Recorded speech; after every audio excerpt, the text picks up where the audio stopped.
The year 1886 was a thirsty one in Dovetail Springs. The sun, in its slow descent, spilled a molten copper light across the land, catching the peaks of the Blue Comet Ridge and setting them ablaze in silent, stony fire. The very air tasted of dust, a fine red powder that coated the tongue and settled in the folds of a man's clothes. It was a land of patience, mostly because it gave you no other choice. It waited for rain. It waited for winter, and its people learned to wait with it. The groan of the stagecoach was the first sound that broke the evening's heavy stillness. It listed to one side like a wounded beast before shuddering to a halt in Bramble Fork, the loose collection of buildings that passed for a town. The door swung open with a dry screech, and from its dark interior, Nora Pike emerged. She stepped down onto the packed earth, her city-made boots immediately receiving a fine baptism of rust-colored dust. She stood for a moment, letting the stiffness seep from her bones, her gloved hand resting on the coach's hot, dusty frame. She was a creature of another world, and the land knew it. Her dress, a practical dark wool suitable for travel in the East, was an oven in this dry heat. Her hat, pinned securely, felt like a foolish ornament against the vast, unforgiving sky. In one hand, she clutched the handle of a single, well-worn leather valise that held everything she owned. In the other, she held a letter, its edges softened from being folded and unfolded a dozen times on the long journey west. It was her commission, her proof of purpose, an invitation to serve as the temporary school teacher for the children of Dovetail Springs. The town itself seemed to be holding its breath. A handful of buildings lined the wide, dusty thoroughfare. A general store with a sagging porch, a blacksmith's forge whose fires were now banked for the evening, a saloon from which the tinny echo of a piano had just begun to leak, and the inn, a two-story timber building with the words Mrs. Vale's boarding provisions painted in stark, no-nonsense letters. As Nora's eyes adjusted to the glare, she saw him. He was standing by the horse trough, a place of prominence in a town defined by thirst. He wasn't doing anything remarkable, merely letting his horse drink, but his stillness drew the eye. He was a tall man, built with the lean, hard-won strength of someone who worked from sunup to sundown. His hat was pulled low, casting his face in shadow, but she could see the line of a strong jaw and a mouth that looked unfamiliar with easy smiles. His horse was a magnificent dapple gray, its coat shimmering like hammered silver in the dying light. It drank deeply, its soft muzzle sending ripples across the water's surface. The man's hand rested on the horse's neck, a gesture of quiet communion. This, she surmised, had to be Calder Rooks, the owner of the Low Lantern Ranch, the man the letter had instructed her to meet. He seemed to sense her gaze, or perhaps he had been aware of her all along. He lifted his head slowly, and for the first time, she saw his eyes. They were the color of a stormy sky just before the rain, a deep and thoughtful gray. They were not eyes that interrogated or judged. They were eyes that listened, that took in the world with a quiet, steady consideration. He gave a slight, almost imperceptible nod in her direction, a simple acknowledgement of her arrival. Nora felt a strange sense of calm settle over her. In the East, a man's silence was often a prelude to argument or displeasure. Here, this man's silence felt like a solid thing, a place you could rest against. She returned the nod, feeling the dust crack on her lips as she offered a small, tired smile. The stagecoach driver, a grizzled man named Silas, heaved her trunk down with a grunt, sending up another puff of red dust. "Here you are, ma'am. Bramble Fork, end of the line." "Thank you, Silas," she said, her voice sounding thin in the open air. Her moment of peace was short-lived. The saloon door swung open with a violent clap, and two men stumbled out, their laughter loud and coarse. One leaned against the porch post, but the other, a cowhand with a face flushed from liquor and a swagger that couldn't quite hide his unsteadiness, fixed his eyes on Nora. "Well now, look what the stage spit out," he slurred, taking a step toward her. He was younger than he looked at first, his face prematurely aged by sun and hard living. The smell of whiskey and sweat rolled off him in a wave. a pretty little bird. All the way from back east, Nora stood her ground, her spine straightening. She had dealt with insolence before, though usually in more crowded, civilized settings. She drew herself up to her full height, which was not inconsiderable, and met his gaze with a cool she did not entirely feel. "Good evening, sir." Her politeness seemed to amuse him. He took another step, closing the distance between them. "Sirro, she's a polite one. Too polite for this country, I'd wager. What's in the bag? Little bird books, you a reader?" He gestured vaguely toward her valise. "That is my concern," she said, her voice level. "Maybe I want to make it my concern." He pressed, his smile turning unpleasant.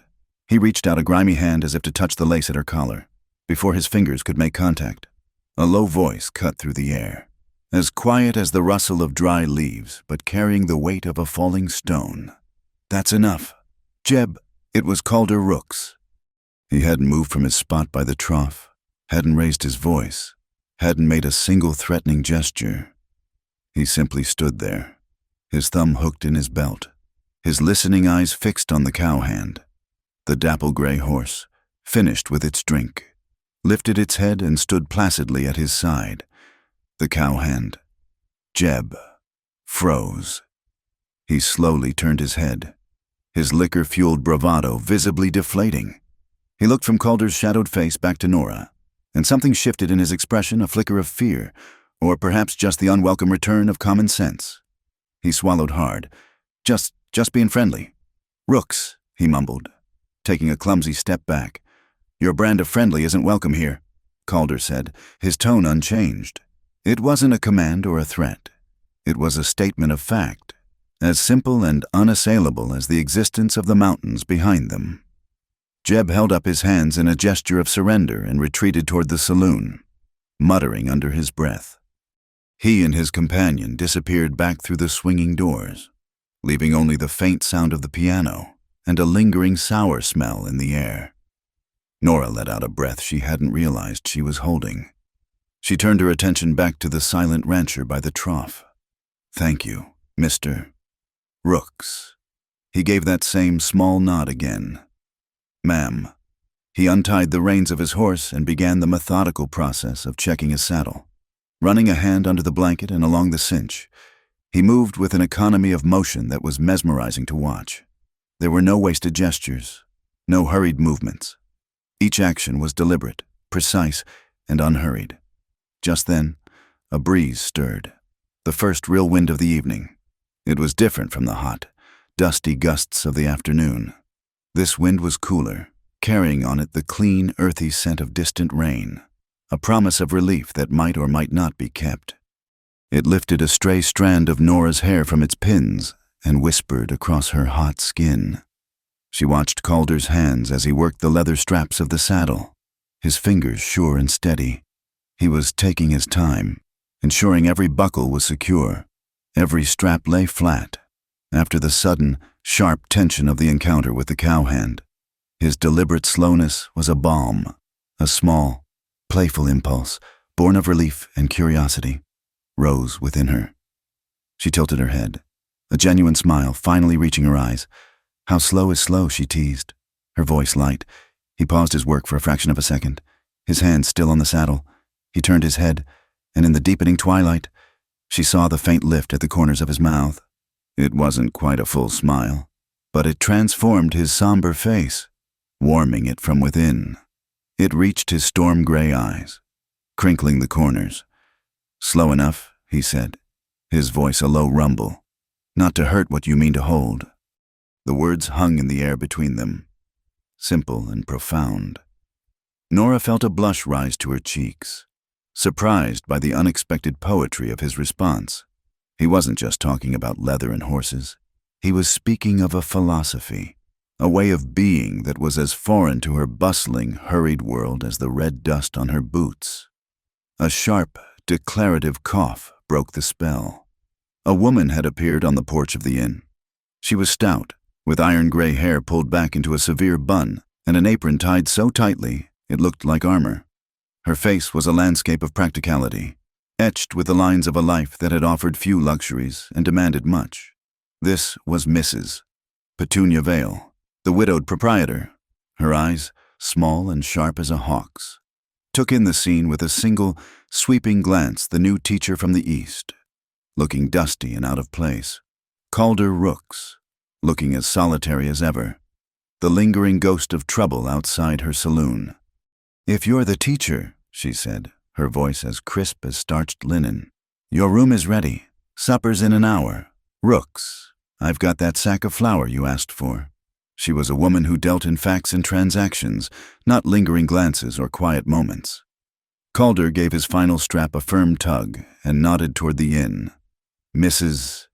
Vale." Then he looked at Nora. "I'll take your trunk."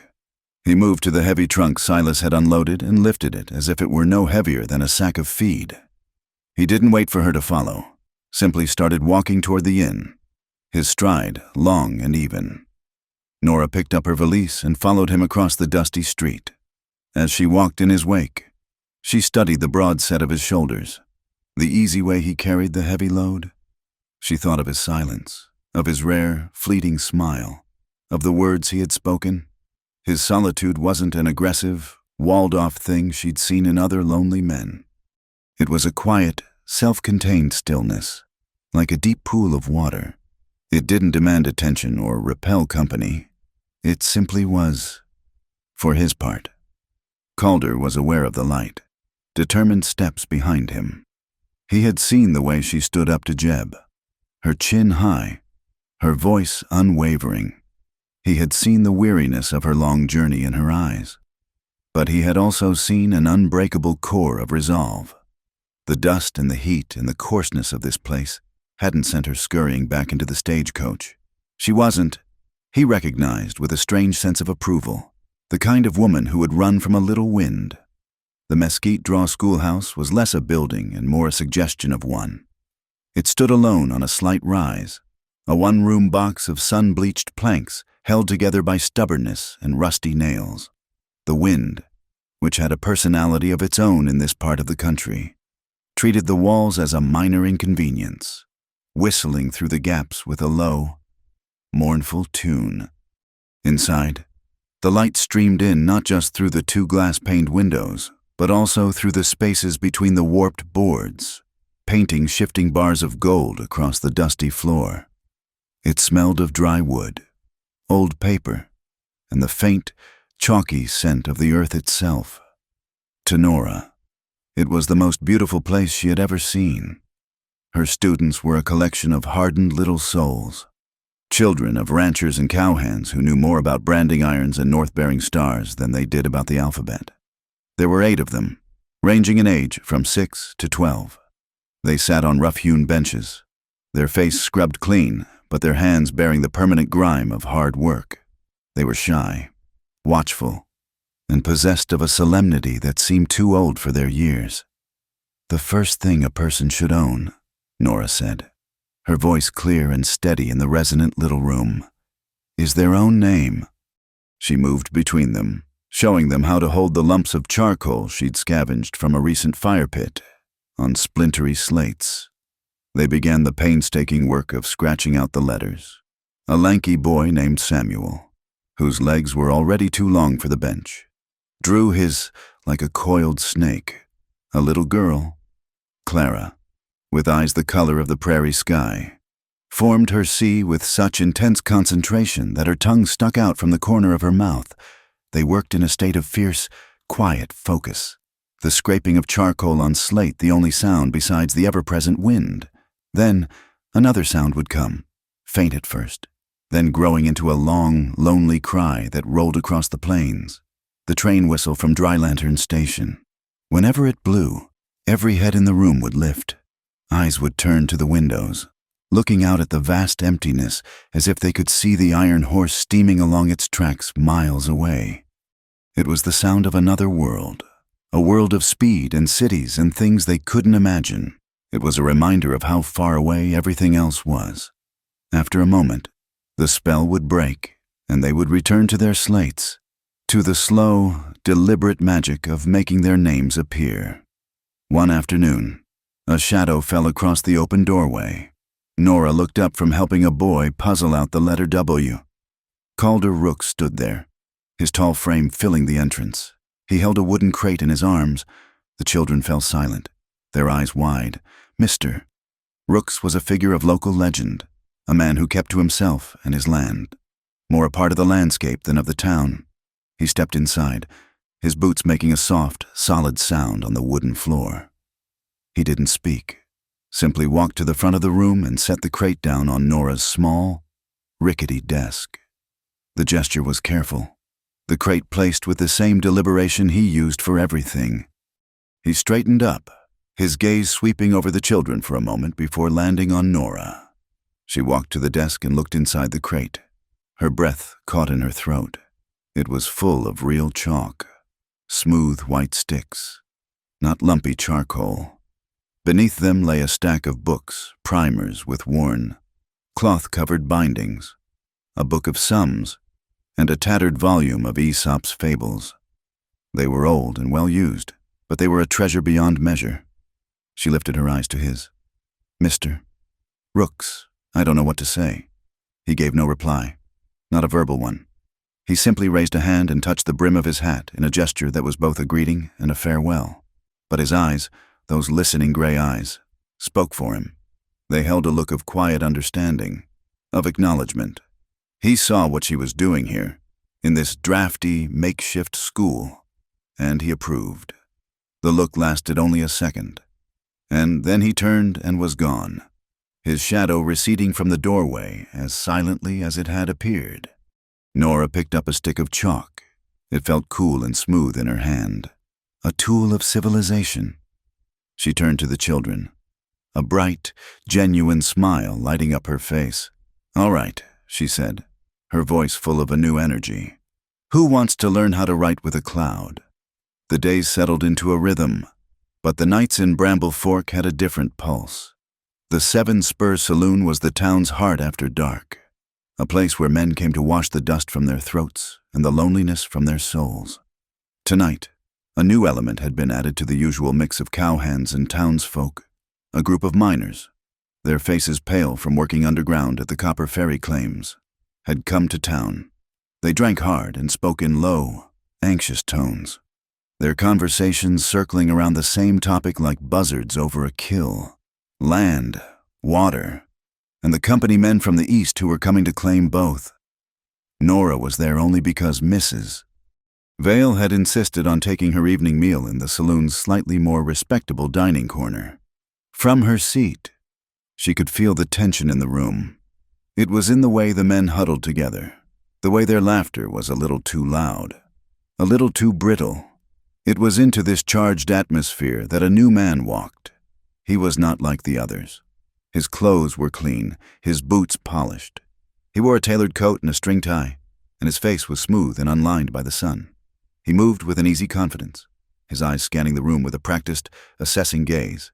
He ordered a whiskey at the bar, and when he turned, his eyes found Nora. He smiled, a polished, professional smile, and made his way to their table. Mrs. Vale, and you must be the new schoolmistress. Miss Pike, a pleasure. Marlowe Grint. He extended a hand that was surprisingly soft. Nora shook it briefly. Mr. Grint, I'm a land agent, he said, as if that explained everything. Here to help organize the territory's assets. A noble project, bringing order to this wild country. And what could be more noble than bringing education? His gaze lingered on Nora. A little too long, a little too appreciative. It must be a challenge. Teaching the children here, the children are bright and eager to learn, Nora replied, her tone polite but cool. She did not like the way he looked at her, as if she were another asset to be assessed and acquired. Of course, he said smoothly. It takes a special kind of woman, dedication, fortitude. You must find it quite lonely. However, a woman of your refinement, so far from civilization, I find my work to be fulfilling company. Mr. Grint. She took a deliberate sip of her water, creating a small, clear boundary.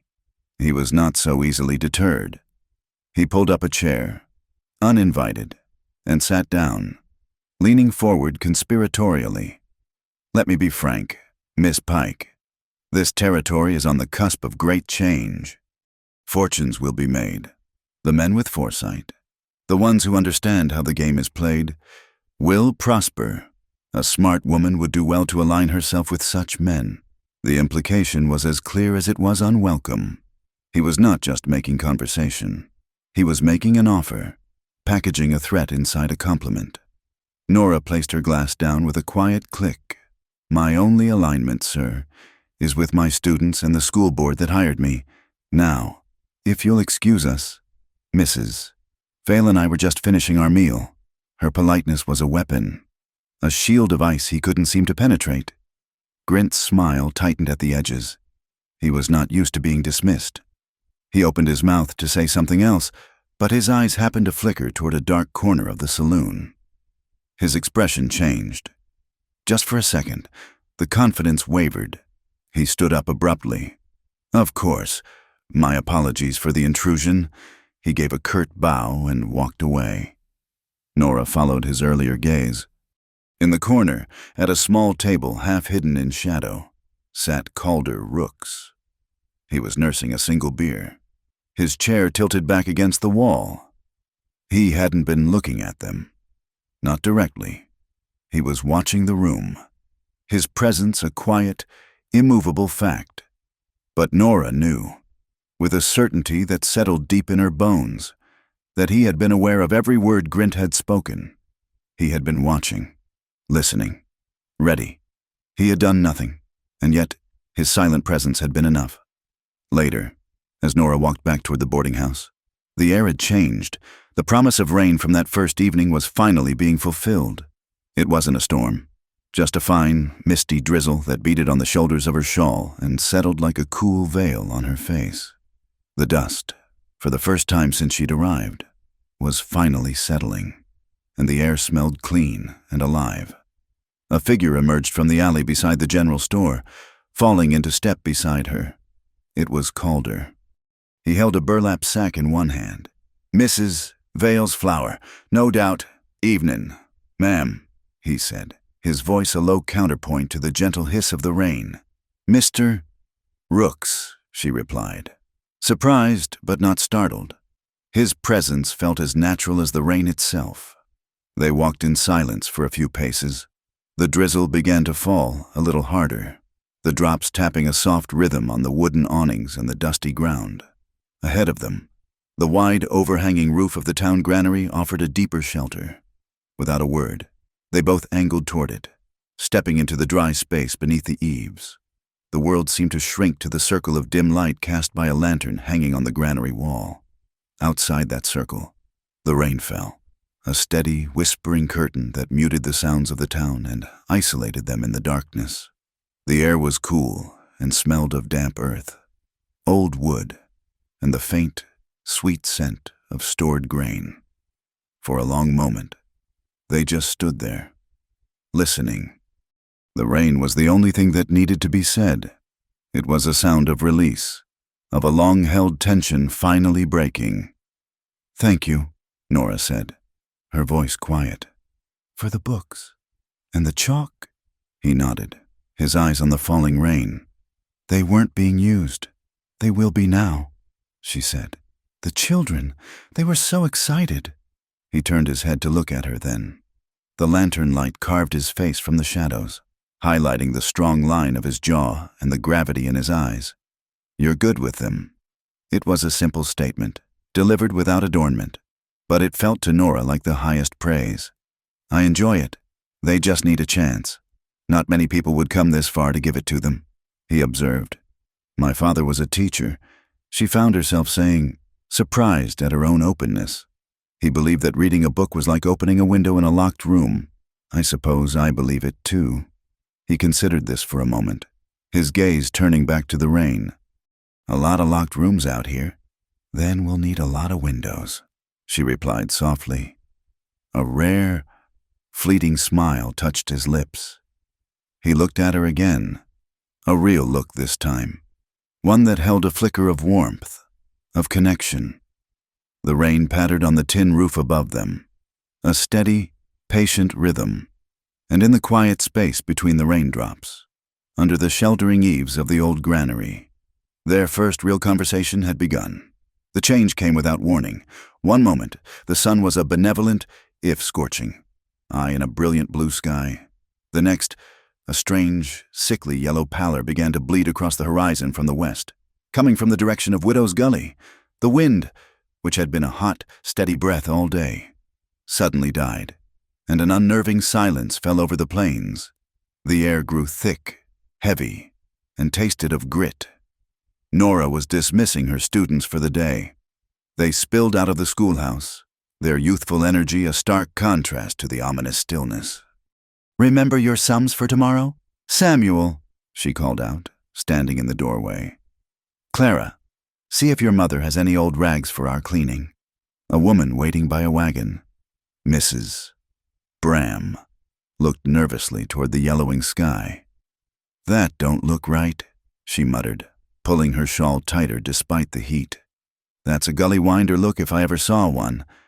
The children, more attuned to the moods of the land than any city dweller, felt it too. Their games faltered. They looked to their parents, their eyes wide and questioning. The wind returned, but this time it was different. It came in a low, vicious moan that grew steadily in pitch, carrying with it a fine haze of dust that made the world seem unreal, as if viewed through a dirty pane of glass. "Ellie misses!" Bram suddenly cried out, her voice sharp with panic. "Where's Ellie?" Heads turned. The small, pig-tailed girl, who had been chasing a tumbleweed just moments before, was gone. Her mother pointed a trembling finger out into the open prairie, toward a small creek bed now barely visible in the thickening haze. "She went after her bonnet. The wind took it." The first true gust of the storm hit then, a physical blow that staggered them.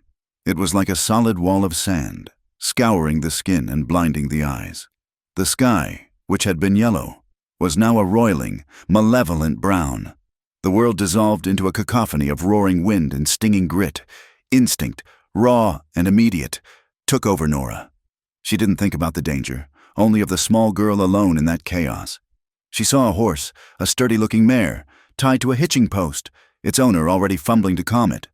Without a word of explanation, Nora ran to it, untied the reins with frantic fingers, and pulled herself clumsily into the saddle. She had ridden, of course, in manicured parks back east, but this was something else entirely. She kicked the horse's flanks, her heart pounding a frantic rhythm against her ribs, and urged the terrified animal out into the storm. "Miss Pike, no!" she heard someone scream behind her. The voice instantly snatched away by the wind. The world was a brown hell. Sand blasted her face, forcing her to squint her eyes to mere slits. The wind howled in her ears, a deafening, continuous roar that drowned out all other sound. The horse, panicked, fought her grip on the reins, wanting to turn and bolt away from the onslaught. Nora leaned low over its neck, whispering words of encouragement that were stolen from her lips before they were even fully formed. She was riding blind, guided only by a desperate hope and the memory of the direction Ellie had run. Suddenly, another horse was beside her, a powerful dapple gray that seemed to cut through the storm like the prow of a ship. Calder Rooks was in the saddle, his hat pulled down so low it almost touched his eyebrows, a bandana pulled up over his nose and mouth. He didn't shout. He didn't have to. He simply leaned from his saddle, a coil of rope in his hand. With a single, fluid motion born of 1,000 repetitions, he clipped the end of it to the bit of Nora's bridle, creating a second rein, a lead line that now connected her frantic mount to his own steady one. He was her anchor in the maelstrom. He rode close, his knee almost touching hers. She could feel the solid, reassuring presence of him and his horse beside her. Through the deafening roar of the wind, she heard his voice, not loud, but low and clear, cutting through the noise with an impossible authority. "Hold the rope like a secret," he shouted, his eyes fixed forward, scanning the swirling chaos. "Don't squeeze too hard." The phrase was so strange, so poetic in the midst of this violence, that it shocked her into focus, like a secret. She loosened her death grip, letting the leather slide a little, giving the horse its head while still maintaining control through the lead line to Calder. The animal, sensing the calm confidence being telegraphed from Calder's gray, immediately became more manageable. They moved forward, two shadows in a world without dimension. The visibility was barely an arm's length. The sand whipped against them, a million tiny needles pricking at any exposed skin. It filled her mouth, her nose, her eyes. Somewhere to their left, a low, rumbling sound began, growing in volume until it sounded like thunder. It wasn't thunder, it was the sound of cattle, a herd caught in the open, panicked and stampeding blindly through the brownout. It was the sound of pure, unadulterated danger. Calder didn't flinch. He held up a hand, a dark shape in the gloom, and pointed slightly to the right, away from the terrifying noise. He was navigating by some internal compass, reading the land through instinct and long acquaintance. Nora trusted him completely. She had no other choice. They searched for what felt like an eternity, but could only have been minutes. Every rock, every dip in the land could be hiding the small girl. Despair began to creep into Nora's heart, a cold fear that was worse than the stinging sand. Then Calder pulled his horse to a sudden halt. He pointed downward. There, huddled in the shallow lee of a low, flat-topped boulder, was a small, shaking form, Ellie. Nora slid from the saddle before her horse had even fully stopped, stumbling to her knees beside the child. "Ellie! Oh, Ellie! Thank God!" The little girl was crying silently, her face streaked with tears and mud. She was coated in a thick layer of dust, her dress torn, but she was unharmed. Nora gathered her into a fierce hug, burying her face in the child's sandy hair, shielding her small body with her own. She murmured soothing words, nonsense phrases of comfort and reassurance. Calder had dismounted and was already working, his movements swift and economical. He unlashed a canteen from his saddle and, using his bandana, gently wiped the worst of the grit from Ellie's face. Then he lifted the small girl and placed her in Nora's saddle, seating her in front of the pommel. He looked at Nora, made a quick, sharp gesture with his hand, "Up, now!" and she mounted behind the child. He led them back the way they had come, a silent, steady guide. He never hesitated, never paused. He led the two horses with one hand, his other occasionally raised to give a direction, a signal to halt or to proceed. He was a master of this harsh world, and in that moment, Nora understood that his quietness wasn't a lack of words, but a preference for a language the land understood better action. Breaking through the edge of the storm was like being born. One moment they were in the roaring, blinding chaos. The next they were in the eerie calm of its wake, the wind dropping to a whisper, the air still thick but breathable. The schoolhouse and the cluster of wagons were visible again, silhouettes in the strange twilight the storm had left behind. A cheer went up as they were spotted. Misses. Bram ran forward, sobbing with relief, and snatched Ellie from the saddle, covering her in kisses and frantic thanks. Nora finally let the tension drain from her body, and a violent shudder ran through her. It wasn't just the adrenaline leaving. The storm had brought a sudden, shocking cold, and her thin dress, caked with damp sand, offered no protection. Her teeth began to chatter uncontrollably as another wave of shivering racked her frame. She felt a weight settle on her shoulders. Calder was standing behind her, draping his heavy wool coat over her. It was immensely warm and smelled of leather, horse, and the clean, masculine scent of the man himself. He arranged it carefully, his large, calloused fingers moving with surprising gentleness as he made sure it covered her shaking shoulders. He paused for a fraction of a second where a strap of her dress had been pushed aside, revealing skin scraped raw by the sand. His fingers, deliberate and full of a profound, unspoken care, carefully avoided touching the abrasion as he adjusted the collar. The warmth of the coat began to seep into her chilled body, a slow, spreading comfort that was more than just physical. She turned her head, looking up at him. His face was caked with dust, his eyes rimmed with red, but they were clear and steady as they met hers. A small, shaky smile touched her lips. Her voice was barely a whisper, meant for him alone. Slow like that, she said, her teeth still chattering slightly. Is warm enough? A flicker of something surprise, recognition, something deeper passed through his storm-gray eyes. He understood. He remembered her question, and he understood her answer. Later, after the chaos had subsided and the last of the families had headed for the safety of their homes, the two of them found themselves standing once more under the shelter of the granary's eaves. The storm had passed as quickly as it had arrived, leaving behind a world scoured clean in a sky of bruised purple and soft gray. The rain that had been promised for so long was finally falling, a gentle, steady drizzle that washed the dust from the air and tapped a soft, peaceful rhythm on the tin roof. They stood in comfortable silence for a long time, watching the healing rain. The world felt new, fragile, and intensely quiet. The violent roar of the storm had been replaced by this gentle percussion, and the frantic terror had given way to a deep, bone-weary sense of peace. Nora clutched his coat tighter around herself. It felt like a shield. Finally, he spoke, his voice low. You were brave today. I was foolish, she corrected softly, not looking at him. I didn't think. I just ran. Sometimes, he said. That's what bravery is. She finally turned her head and met his gaze. The dim lantern light was kind, softening the harsh lines of their faces. In the quiet aftermath, with the scent of rain and wet earth all around them, there were no more barriers, no more witty questions or clever answers. There was only the shared memory of the storm and the simple, undeniable fact of their survival. Their eyes met and held, for a beat longer than was polite, a moment longer than was necessary. It was a look that acknowledged the lifeline he had thrown her, the courage she had shown, and the silent, unshakable truth that they had faced the fury of the land together and had come out the other side. Osgood Forge was the heart of Bramble Fork, a place of noise, heat, and transformation. Its rhythmic clang of hammer on anvil was the town's steady, metallic heartbeat.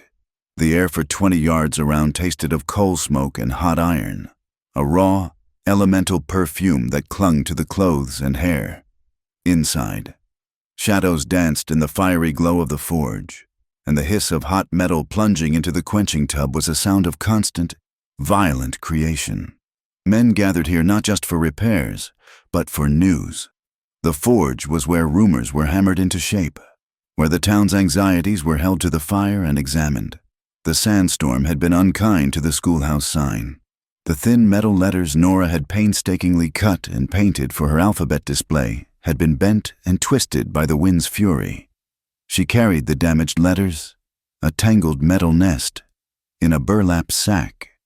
As she approached, Jebediah Osgood, the blacksmith, was finishing a set of spurs for a young cowhand. He was a man built like his own anvil, broad and solid, with arms corded with muscle from a lifetime of swinging a hammer. Sweat glistened on his bare forearms, tracing clean paths through the soot. He saw her waiting and gave the cowhand a nod. They'll hold. He turned to Nora, his face crinkling into a friendly, grimy smile. Mornin', Miss Pike. What's the wind broken for you? Good morning, Mr. Osgood. The wind seems to have a poor opinion of the letter Q, she said, setting the sack on a clear patch of workbench. She pulled out the twisted pieces of metal. I was hoping you might be able to persuade them to be straight again. Osgood picked up a bent S and turned it over in his huge, gentle hands. Reckon I can. A little heat, a little patience, puts most things right. He began to lay the letters out, his practiced eye assessing the damage to each. As he worked, he talked, his voice a low rumble beneath the forge's noise.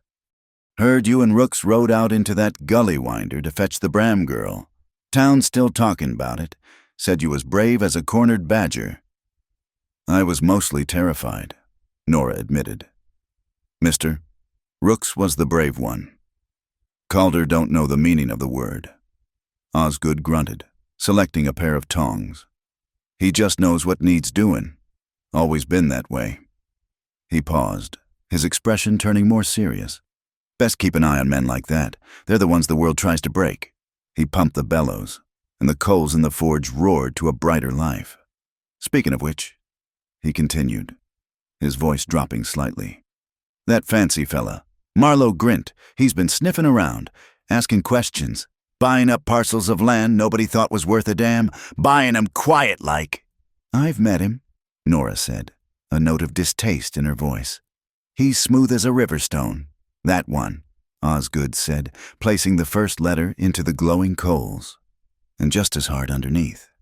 The talk down at the Seven Spur is he's got his eyes on the water now, specifically on Ash Willow Reservoir." The name meant little to Nora, but she saw the concern etched on the blacksmith's face. "That reservoir feeds half the ranches in this valley," he explained, his eyes fixed on the heating metal. "Been common use for 50 years, but Grint's people are saying the original deeds are unclear. They're pushing for what'd they call it? A reassessment of value. Sounds like fancy words for theft to me." He pulled the glowing red letter from the fire and laid it on the anvil. "And the rumor is," he said, punctuating each word with a sharp, precise tap of his hammer, "the first man they aim to squeeze out is Calder Rooks. His Low Lantern Ranch sits right downstream. Cut off Ash Willow, and you turn his ranch to a dust bowl in a single season." A cold knot formed in Nora's stomach. She thought of Calder's quiet competence, his self-contained solitude. She saw now that it wasn't just a personality trait. It was a vulnerability. A man who kept to himself was a man who fought his battles alone, as if summoned by the thought. Calder himself appeared at the wide entrance of the forge, leading his silver-gray horse. He needed a shoe tightened, a routine task. He nodded to Osgood and then to Nora, his greeting economical as always. He didn't join their conversation, instead busying himself with checking his saddle, maintaining that characteristic distance from the small knot of community at the forge's center. While Osgood finished with her letters, Nora found herself watching Calder's hands. They were the hands of a man who worked. There was no denying that. The palms were calloused, the knuckles scarred, but they were also meticulously clean. The fingernails were short and neat. There was a precision in the way he tested a leather strap, a surgeon's care in the way he ran his hand down his horse's leg to check for injury. They were hands that could be both powerful and gentle, hands that knew the value of what they held. She understood, in that moment, that his distance wasn't born of arrogance or disdain, but perhaps from a deep-seated habit of self-reliance, of knowing that, in the end, you could only truly count on what your own two hands could accomplish. That evening, the pressure Osgood had warned of began to take a more formal shape. A message was delivered to Nora at the boarding house. She was requested to attend a dinner at Mrs. Vale's finest dining table, the one usually reserved for traveling dignitaries. The host was Marlowe Grint. The guest of honor was the mayor of Bramble Fork, a portly, well-meaning but perpetually flustered man named Alden Pike. "Same name as you, but no relation. I trust—" Mrs. Vale had sniffed as she handed Nora the invitation. "None whatsoever," Nora confirmed. The reason for her invitation became clear as soon as she arrived. Grint, all smiles and polished manners, greeted her effusively. "Miss Pike, so good of you to join us.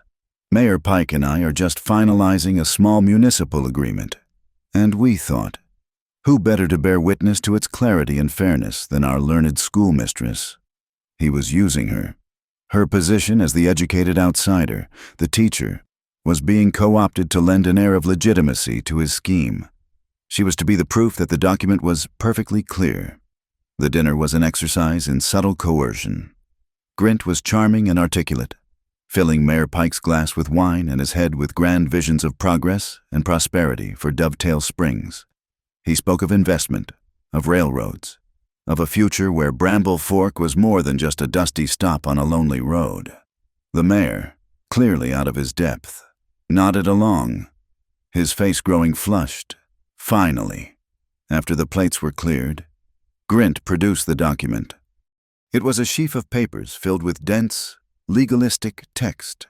He spread it on the table under the warm glow of the oil lamp. "A simple land use designation, mayor," Grint said smoothly. "It just clarifies the boundaries and assigns oversight of the Ash Willow water resources to a new territorial commission for more efficient management.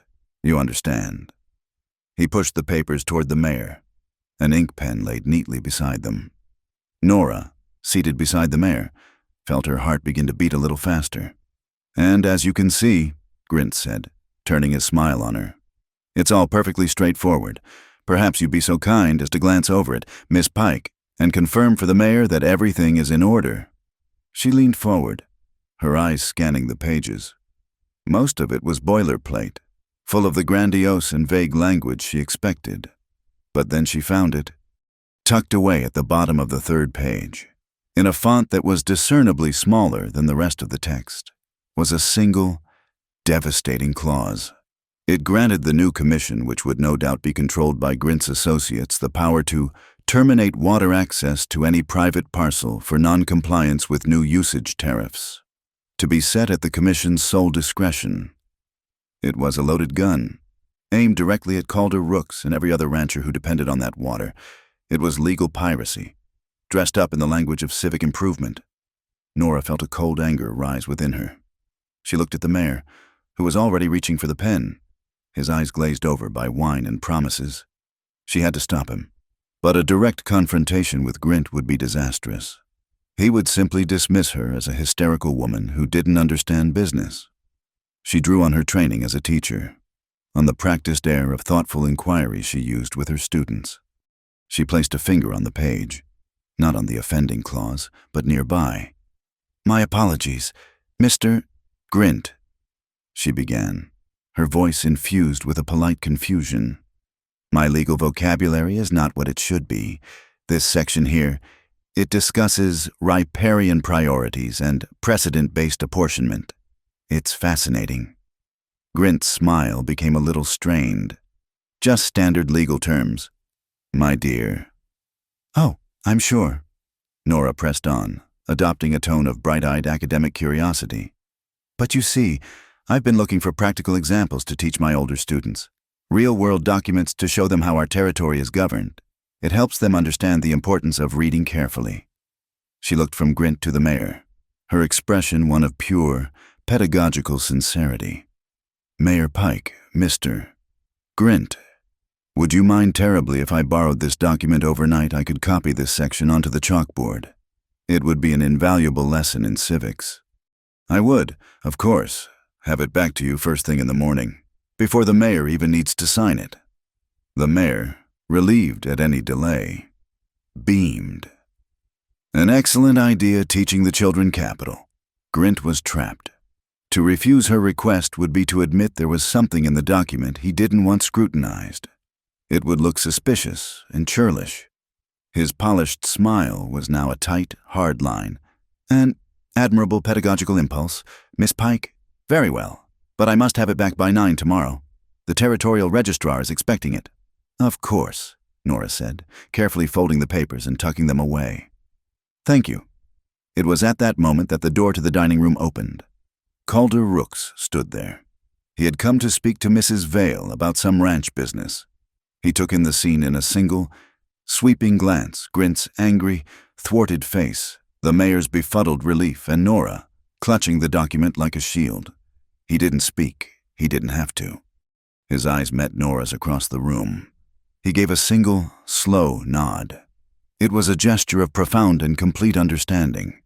He didn't know the details, but he saw the battle lines. He saw that she had taken a stand. And in that silent, affirming nod, he made it clear that she was not standing alone. They were on the same side.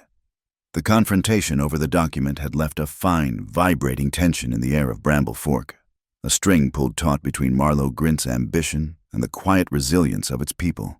But the frontier had a way of dealing with tension. It gave it space, let it breathe, and then went about the business of living. And the business of living, on this particular evening, was a festival. It wasn't a grand affair. There was no official name for it, no mayor's proclamation. It was simply a night, after the harvest was mostly in and before the first deep cold set in. that the townsfolk decided to reclaim from the darkness: a string of oil lanterns. A dozen glass jars with wicks floating in oil had been strung between two tall, pale-barked birch trees in the open space in front of the livery. They cast a warm, flickering, golden light, creating an island of community in the vast, dark ocean of the prairie. The light was alive, dancing with the breeze, painting long, swaying shadows that made familiar faces seem mysterious and new. The air smelled of wood smoke, roasting meat from a pit dug for the occasion, and the sweet, dusty scent of hay. From a makeshift platform, a wiry old ranch hand named Silas, the same man who had driven Nora's stagecoach, was coaxing a lively, if slightly off-key, tune from a weathered fiddle. The sound was thin and scraped, but it was full of heart, and it was enough. Couples, young and old, were dancing in the cleared dirt, their boots kicking up little puffs of dust that caught the lantern light like golden motes. Nora stood near the edge of the light, a cup of lukewarm cider in her hands, watching. She felt a warmth that had nothing to do with the fire. In the few short weeks she had been here, she had become a part of this. The mothers of her students nodded to her with genuine smiles. The children, free from the constraints of the schoolhouse, ran laughing through the shadows, occasionally waving to Miss Pike when they darted into the light. Even Mrs. Vale, presiding over a long table of pies, had given her a slice with a look that bordered on approval. She had returned the document to Marlowe Grint at precisely 9 o'clock that morning, her expression a perfect mask of polite neutrality. She had simply said, "It was a most instructive text. Thank you," leaving him to wonder exactly what she had instructed herself in. The small victory had left her feeling both empowered and deeply uneasy. She had bought time, but she knew she hadn't solved the problem. Her eyes scanned the crowd, searching for a tall, quiet figure she hadn't yet seen. She told herself she was merely looking for all the members of the community, but her heart knew better. He wasn't there. A small, sharp pang of disappointment surprised her with its intensity. She had grown accustomed to his silent presence at the edges of town life, a steady, reassuring landmark in this strange new landscape. She turned her attention back to the dancers. Jebediah Osgood, the blacksmith, was waltzing with his stout wife, his huge frame surprisingly light on his feet. The dance was the center of it all, a spinning wheel of connection, of hands held and laughter shared. It was a defiant act of grace against the hardness of their lives. Just as she was about to turn and head back to the boarding house, she saw him. He was standing just outside the main circle of light, in the deep shadow of the blacksmith's forge. He was not a part of the celebration, but he was watching it. His arms were crossed over his chest, his hat pulled low. He was a man accustomed to the periphery, a sentinel guarding his own solitude. Something shifted in Nora. It was a feeling of boldness, of a shared understanding that had been forged in a sandstorm and solidified over a legal document. They were allies. More than that, they were something. She didn't have a word for it yet. She put down her cider cup, smoothed the front of her simple calico dress, her best one, saved for occasions like this, and started walking toward him. She felt the subtle shift of attention as she moved, the slight pause in conversations. In a town this small, every interaction was a public event. She didn't care. He saw her coming.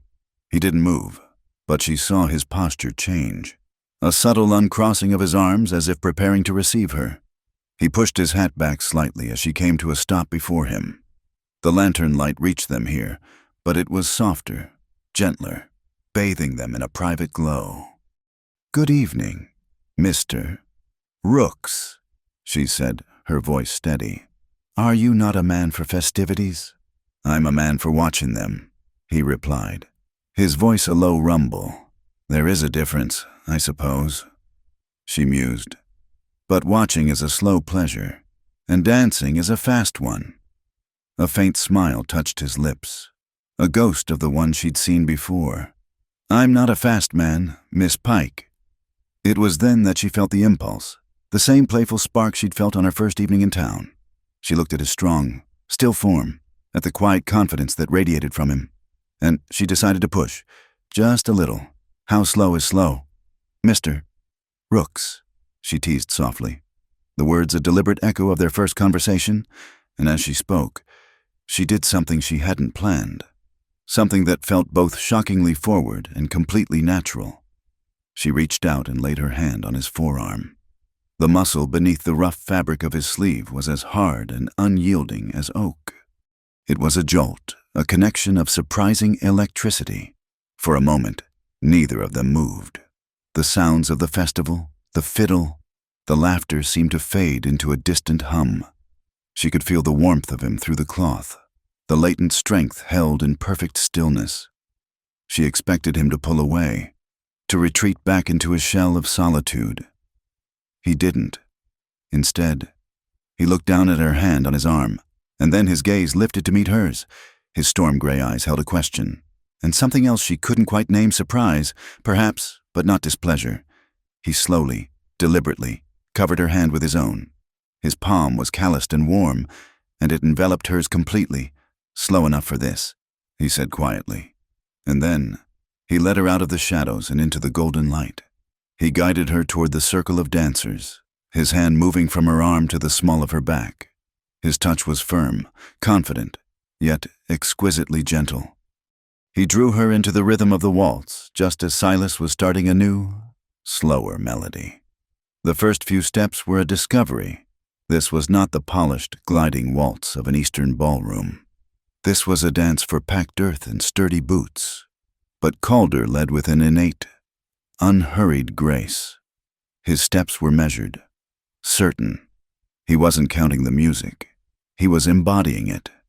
He held her respectfully, not too close, yet she was intensely aware of the strength in the arm that guided her, the solid presence of him that was her anchor. They didn't speak.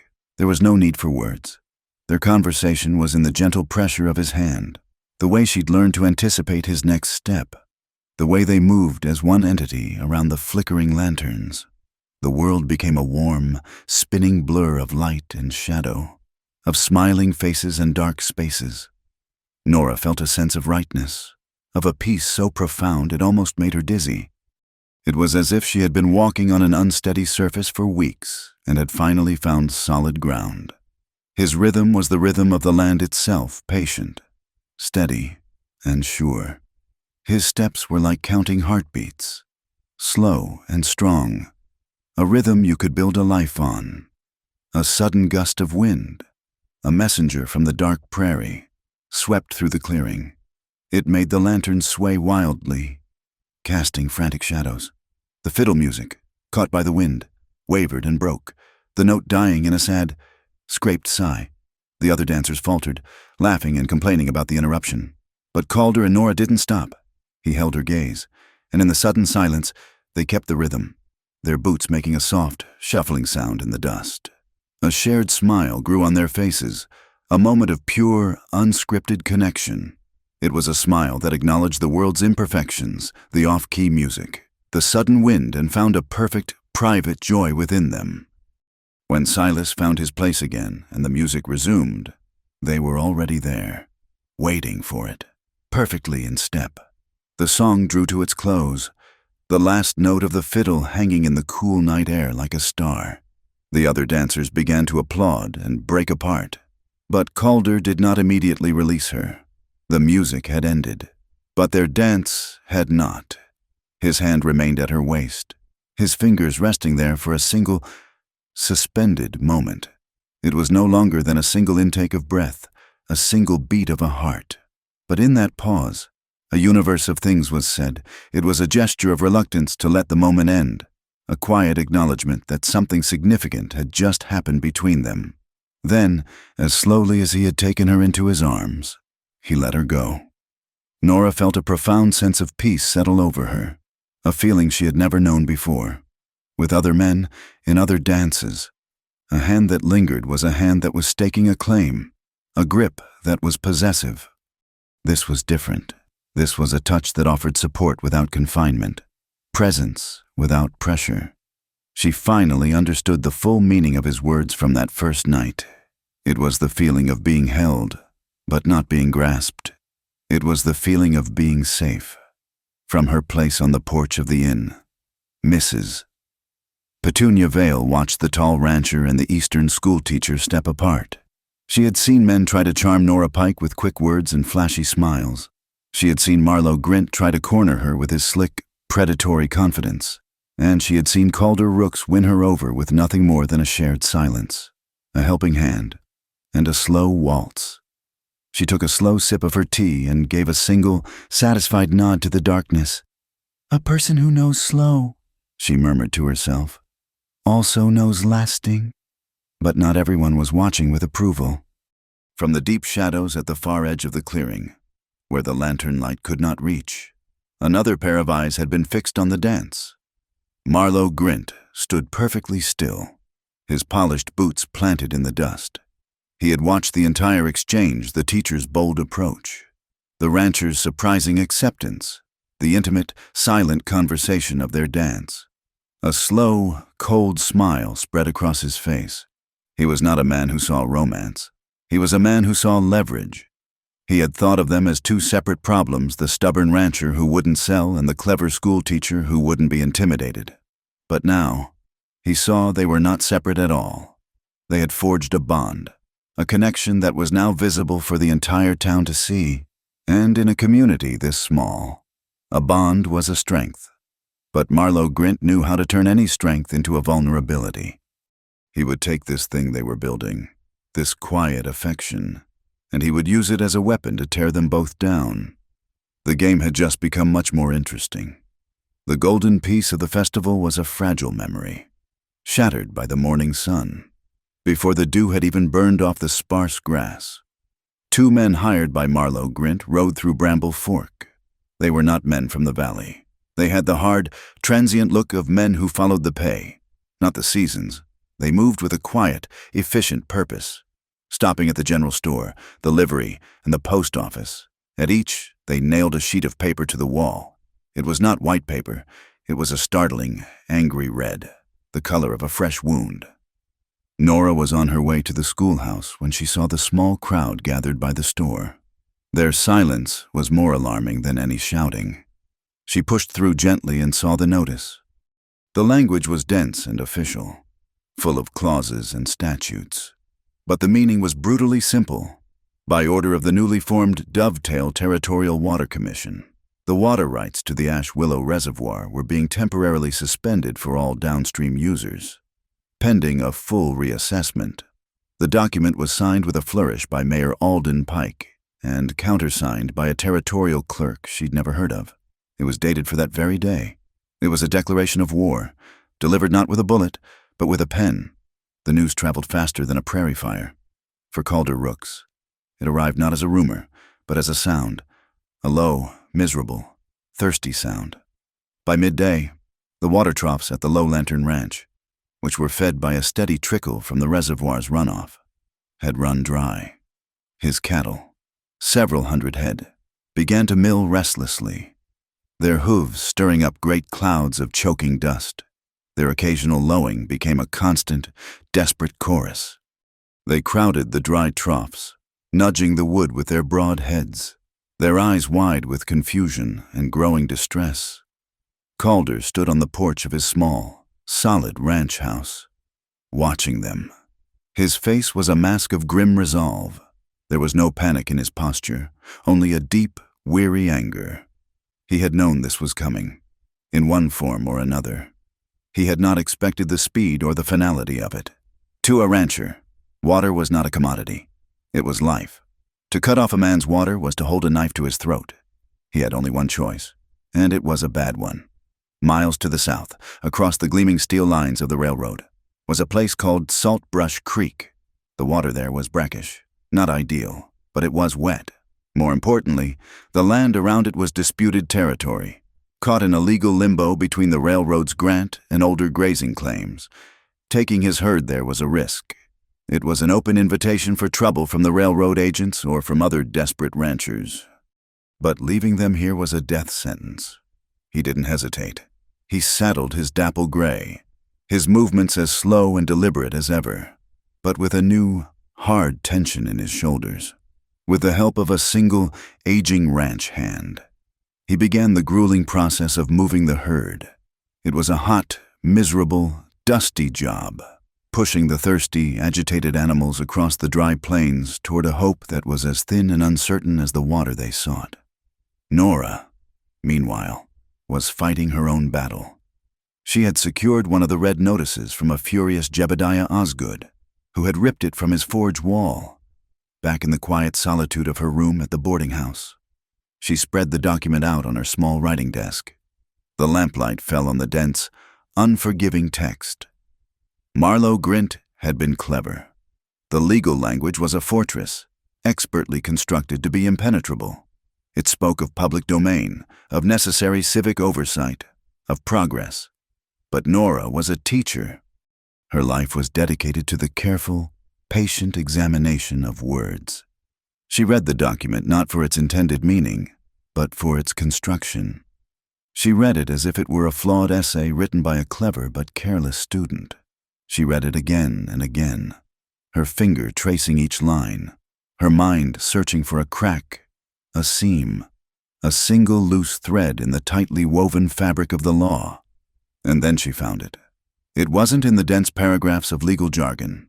It was in the official stamp at the bottom of the page. The circular stamp, pressed in purple ink, contained the date of filing with the territorial office. The notice posted in town was dated for today, but the official stamp, the one that gave the document its legal power, was dated for tomorrow. Her breath caught in her chest. It was a small thing, a clerical error, a simple mistake. But in the rigid, unforgiving world of the law, a small error could be a fatal one. Grint, in his haste to cut Calder off, had acted a day too soon. He had posted and enforced a legal order that was not yet legally in effect. He had played his hand before the cards were officially dealt. It was a chance, a tiny one, but a chance nonetheless.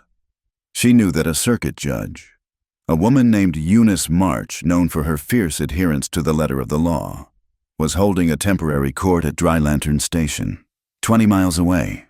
She was only there for 2 days. Nora had to reach her before she left. She didn't waste a moment. She scribbled a quick note for Mrs. Vale, pinned on her hat, and practically ran to the livery stable. She hired the sturdiest-looking horse they had, a plain brown mare with intelligent eyes. As she was about to ride out, she saw Calder's dapple gray tied outside the general store. Calder himself emerged, a sack of salt in his hand. He had clearly ridden in for supplies before continuing his grim cattle drive. Their eyes met across the dusty street. He saw the urgency on her face. The horse she was about to mount. "Miss Pike," he said, his voice low and questioning. "The notice," she said, her words coming in a rush. "It's dated wrong. The official stamp is for tomorrow. It's not legal yet. I'm writing to Judge March at Dry Lantern Station." Understanding dawned on his face, followed by a flicker of something else, a deep, profound gratitude that needed no words. He looked at the horse she had hired, then at his own powerful gray. "That mare won't make it in time. Take Argent." "I can't take your horse," she protested. "You can, and you will," he said, his tone leaving no room for argument. "He knows the way, and he won't quit on you. I'll take the mare." In a few swift, efficient movements, he had transferred his saddle to the brown mare and hers to his dapple gray. "Argent." He handed her the reins. "Go. Don't stop for anything." She mounted the gray horse. It felt different from any other animal she had ever ridden, a wellspring of coiled power and intelligence beneath her. "Thank you, Calder," she said, using his first name without thinking. He just nodded, his eyes urging her on. "Go." She rode. The prairie flew by in a blur of brown and gold. Argent moved with a long, ground-eating stride that felt tireless. The wind whipped at her hair and clothes, but her mind was focused on one thing, the precious, flawed document tucked securely inside her bodice. She was 10 miles from the station, the tracks of the railroad a silver line in the distance. When she saw them, 2 riders, sitting their horses on a slight rise, directly in her path. They weren't moving. They were waiting for her. A cold dread washed over her. She slowed Argent to a walk, her mind racing. There was no way around them. The land was flat and open. As she drew closer, she recognized them as the two men who had posted the notices. They rode down to meet her, positioning their horses to block the trail. One was a burly man with a mean, pinched face. The other was younger, thinner, with restless, watchful eyes. Neither of them smiled. "That's far enough, ma'am," the burly one said. His hand was resting on the butt of the pistol holstered at his hip. "Mister, Grint would appreciate it if you'd turn around and go back to town." "I have business with Judge March," Nora said, her voice shaking only slightly. She clutched the reins, her knuckles white. "Reckon your business can wait," the thin one said, his eyes flicking to the front of her dress, as if he knew what was hidden there. "We've been instructed to make sure of it. Now be a good lady and hand over the papers you're carrying." "I will not," she said, her fear hardening into resolve. The burly man sighed, a sound of theatrical weariness. "We can do this the easy way, or we can do this the hard way." He began to slowly draw his pistol from its holster. It was then that a third rider appeared. He seemed to materialize from the landscape itself, riding up from a shallow gully to their left that had hidden his approach. It was Calder. He must have followed her, keeping his distance, watching over her. He was riding the plain brown mare, but he sat it with the same quiet authority as he did his own horse. He brought the mare to a stop a dozen yards away. His hands were empty, resting on his saddle horn. He wasn't reaching for his gun. The two men tensed, turning their attention to him. "This ain't your concern. Rooks," the burly one snarled. Calder ignored him.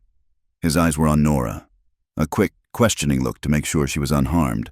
Then he turned his gaze to the two men.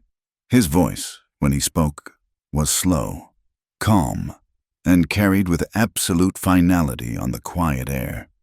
"This road," he said, his voice just loud enough to hear, "is for school business."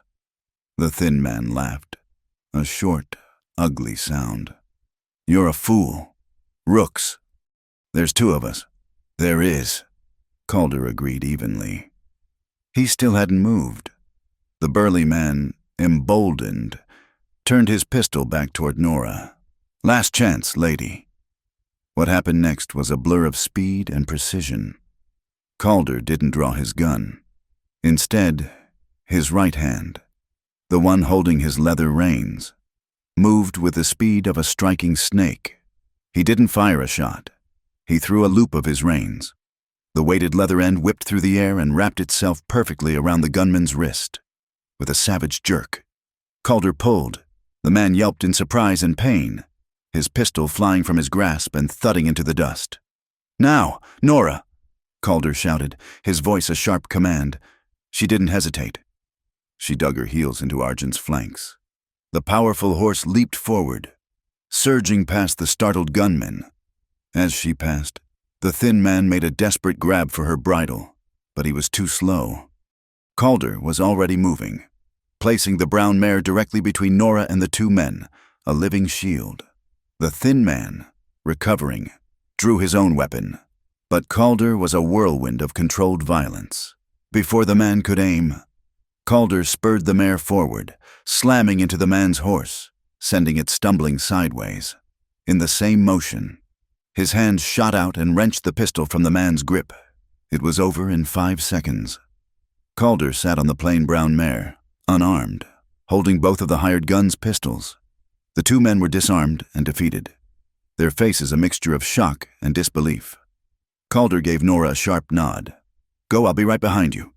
She rode for the station, her heart hammering against her ribs. She didn't look back. She trusted him completely. She arrived at Dry Lantern Station just as Judge Eunice March was about to board her private rail car. The judge was a stern, gray-haired woman with intelligent, impatient eyes. Nora, disheveled and breathless, blurted out her story. Presenting the red notice, the judge listened without interruption, her sharp gaze fixed on the document. She took it from Nora's trembling hand and examined the date stamp through a small pair of spectacles. A frown creased her forehead. At that moment, Marlowe Grint arrived, having ridden hard from town. He dismounted, his face a mask of cold fury. "Your Honor, this woman is hysterical. This is a sanctioned territorial action." "Is it Mr. Grint?" Judge March asked, her voice as dry as dust. "Because according to this official seal, your sanctioned action does not legally commence until tomorrow morning. You have, by my reading, illegally deprived the citizens of this valley of their water rights, and sent armed men to intimidate a schoolteacher. That is a very poor way to begin your civic improvements." She turned to her clerk. "Draw up an order. A temporary stay of enforcement on this notice. For 10 days. We will hold a proper hearing in the county seat at that time. Mr. Grint, you will restore water access immediately, and I suggest you find better informed legal counsel." Grint's face was pale with rage. He looked from the judge to Nora, who stood tall and defiant beside Calder, who had just ridden up, silent as a shadow. Grint's expression shifted from rage to a cold, calculating resolve. A thin, unpleasant smile touched his lips.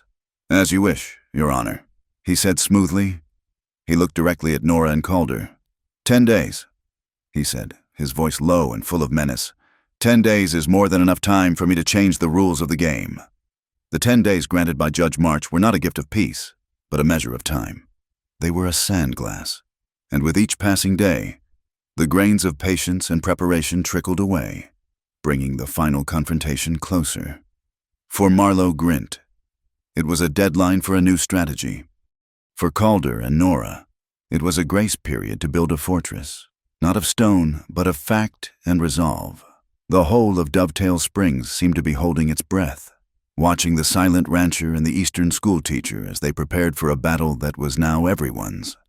Day 1 deal. Day 2. The work began not with papers and ink, but with the land itself, under a sun that was still hot but had lost its summer malice. Calder and Nora walked the boundaries of the Low Lantern Ranch, following the meandering path of the runoff creek that flowed from Ash Willow Reservoir. It was a pilgrimage of purpose. Calder carried a small hatchet and a pouch of nails. Nora carried a canteen and a coil of twine. Their task was to find and restore the old boundary markers, simple wooden stakes, many of which had been knocked down by cattle or washed out by seasons of rain and melt. This was Calder's world, and he moved through it with a quiet, knowing confidence. He read the land like a book Nora was only just learning the alphabet of. He would stop, squint at the angle of a rock formation or the particular bend of an old cottonwood, and say, "There should be one here." And after a few moments of searching in the tall, dry grass, they would find it a weathered, silver-gray piece of wood, half buried in the soil. Nora learned to see as he did, to spot the unnatural straightness of a fallen post, the slight depression in the earth where one had once stood. They worked in a comfortable, productive silence, punctuated by Calder's low-voiced instructions. "Hold it steady now," he'd say, as she braced a stake against the earth. The solid thud of his hatchet driving it home was a sound of reclamation, of order being restored. Their hands would sometimes brush as she passed him a nail, or he took a stake from her. Small, accidental contacts that sent a jolt of awareness through the quiet rhythm of their work. They were not just marking a property line. They were pacing out the ground they intended to defend. Together. Day 3. Day 4. Their alliance settled into a new routine, a partnership of parallel efforts. The formal schoolhouse, still bearing the scars of the storm, felt too confining.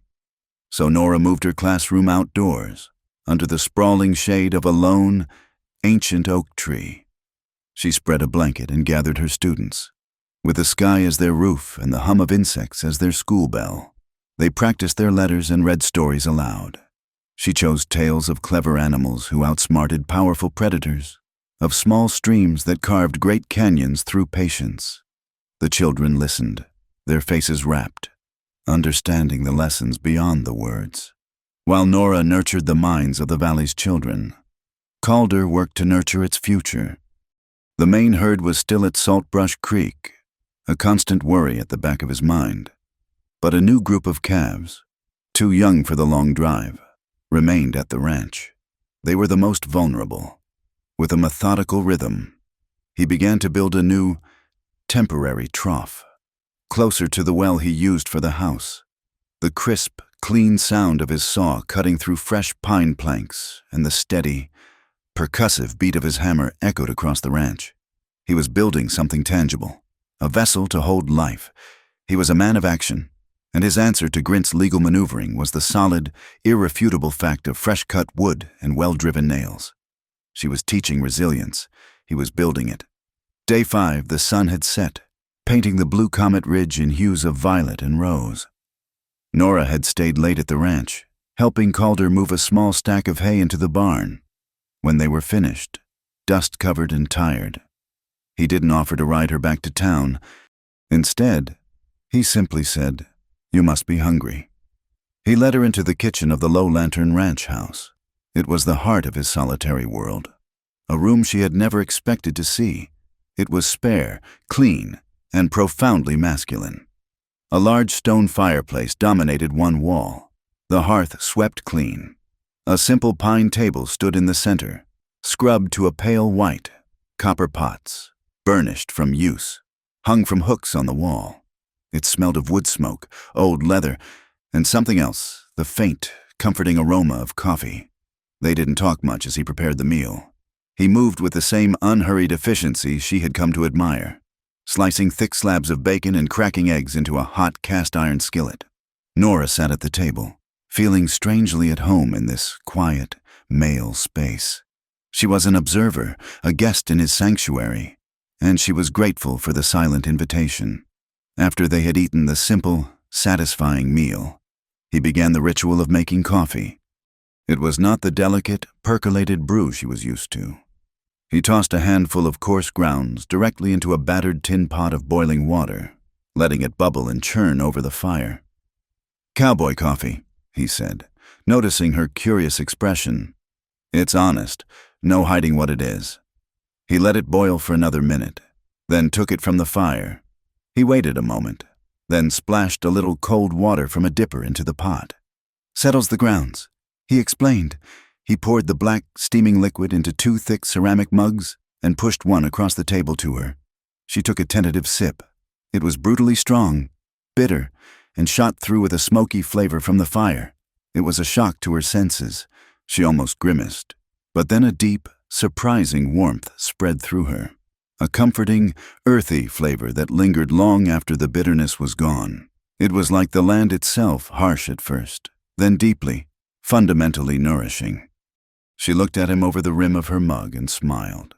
In the warm, fire-lit kitchen, she was learning his language, one sip at a time. Day 6. The time for physical labor was over.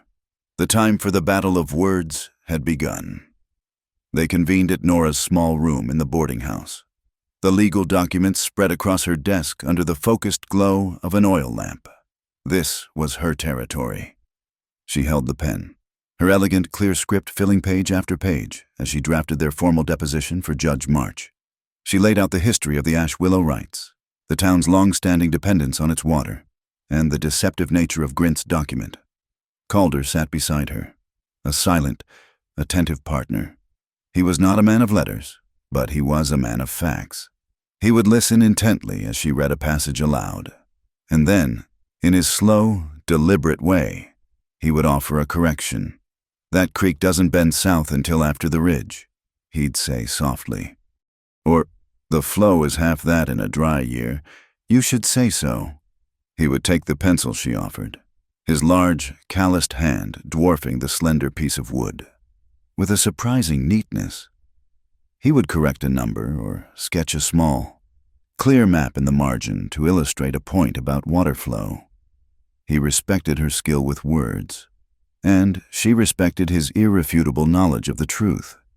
They were a perfect partnership, her articulate prose reinforced by his unshakable facts, her pen backed by his pencil.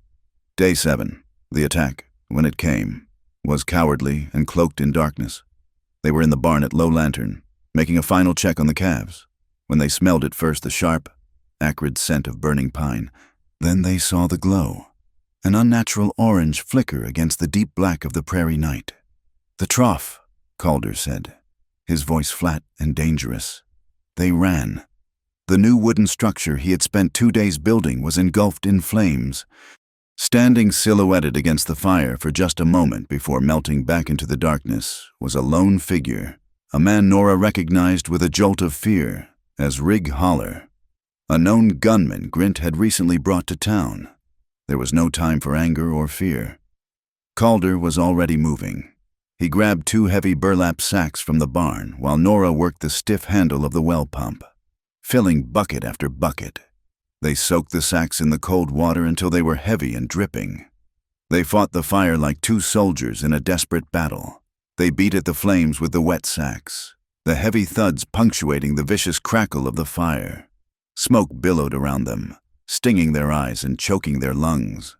The heat was intense, blistering their skin.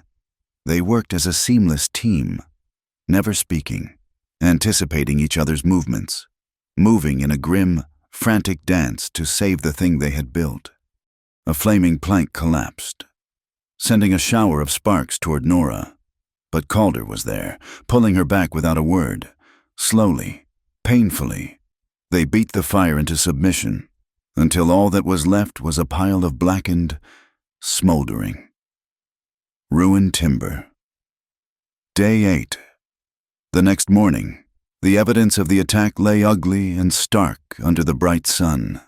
The air was thick with the smell of wet ash. Nora's throat was raw, and a harsh, dry cough racked her body, a physical reminder of the smoke she had inhaled. She was sitting on the ranch house porch, trying to catch her breath. When Calder came out, he didn't say anything about the fire or the cough. He simply went to a small patch of green near the well where a cluster of mint grew wild. He picked a handful of the fragrant leaves and disappeared back inside. A few minutes later, he returned with a steaming mug. He set the mug of mint tea on the railing beside her. She reached for it, but he put a gentle hand on her arm to stop her. "Wait," he said softly. He stood there in silence, watching the steam rise from the mug. He waited as the initial, intense heat dissipated, waited until he knew the liquid would soothe and not scald. Only then, after a full minute had passed, did he nod. "Now!"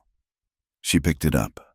The tea was the perfect temperature, warm and comforting, the mint a balm on her scorched throat. She looked at him, her eyes stinging with something other than smoke. In his patience, in his simple, profound act of waiting until the tea would not burn her, she felt a depth of care that left her breathless. His slowness was not a hesitation, it was a protection. Day 9, the sky, as if in answer to the valley's prayers, broke. It was not a violent storm, but a soft, gentle rain that began to fall in the afternoon. It fell with a steady, hushing sound, washing the ash from the burned wood and the dust from the air. It was a baptism, a cleansing. Calder had managed to salvage enough of the trough to create a shallow basin, and the rain began to collect in it. Nora stood on the porch, watching the drops darken the wood and form a small, shimmering puddle. It was enough. The calves would drink. A laugh escaped her, a sound of pure, unadulterated relief and joy. It bubbled up from deep inside her, a release of all the tension, fear, and exhaustion of the past week. She stepped out from under the porch roof, turning her face up to the cool, clean rain, laughing as it ran down her cheeks. Calder, who had been standing in the doorway, came out to join her. He didn't speak. He just took off his hat and held it over her head, a small, inadequate but deeply chivalrous roof to shield her from the downpour. He looked down at her laughing. Rain-streaked face, and a rare, genuine smile touched his own. He raised his free hand and, with the pat of his thumb, slowly and gently wiped a single raindrop from her cheek. The touch was feather-light, yet it grounded her. A moment of profound intimacy in the middle of the storm. The laughter subsided, leaving a deep, quiet joy in its place. Day 10. The morning of the hearing dawned clear and bright. The world felt scrubbed clean.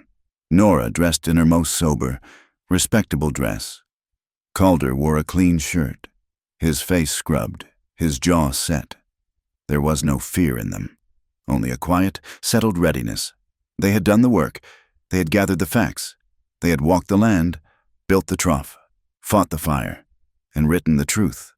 They had been tested, together, and they had not broken. They met on the porch of Mrs. Vale's boarding house, ready to make the ride to the county seat.